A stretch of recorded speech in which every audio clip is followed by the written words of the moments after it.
More Canadians are getting their chance to escape the war between Israel and Hamas. They are in the latest group to be allowed to exit Gaza.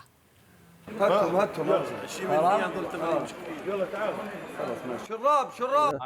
feel happy that I could do it and I could leave so I can meet my family, my wife, my daughter, my sons, my children, my nephews, my brother. I have so many relatives in London, Ontario, Canada. So I thought that I will never have the chance to meet with them again. So I feel very happy that I have this chance. Now, this is exclusive video into us this morning from the Gaza side of the Rafah border crossing. It's a bigger crowd than we've seen over the last few days. The names of 40 Canadians and their families are on the list released on social media by Gaza's border authority this morning. And you can see the list is posted at the gate as well. Some people have told us they actually have been turning up at the border just in the hope that their names would appear on it. They didn't know for sure.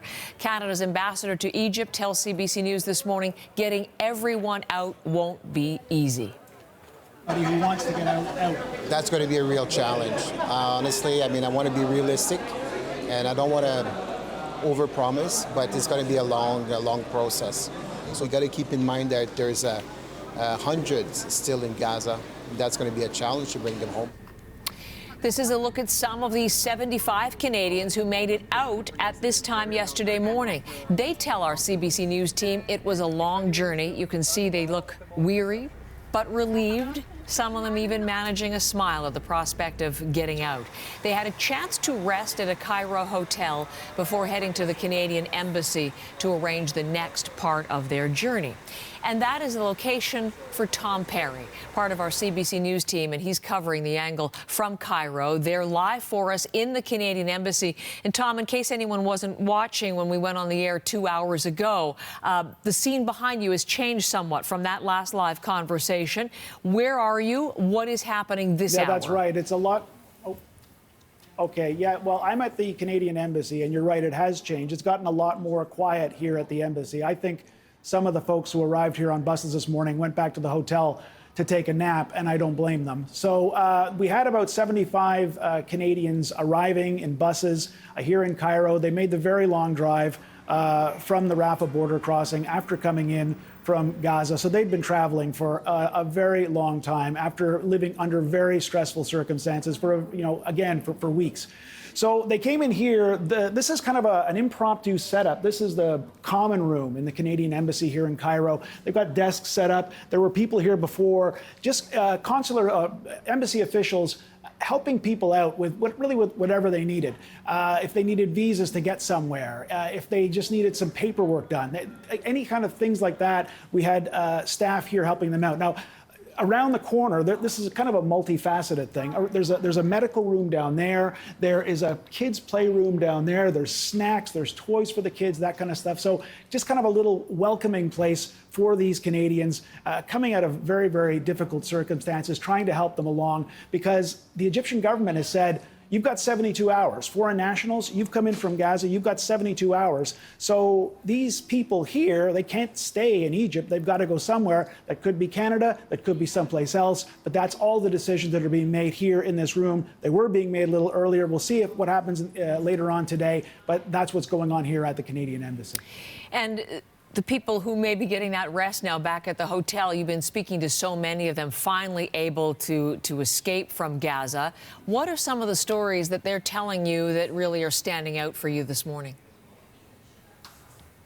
Well, a couple things. It's interesting to finally meet face-to-face people who you've been texting with or trying to get messages to in the very bad communications in Gaza. So, yeah, we did meet with one person finally face-to-face who we've been speaking to a number of times.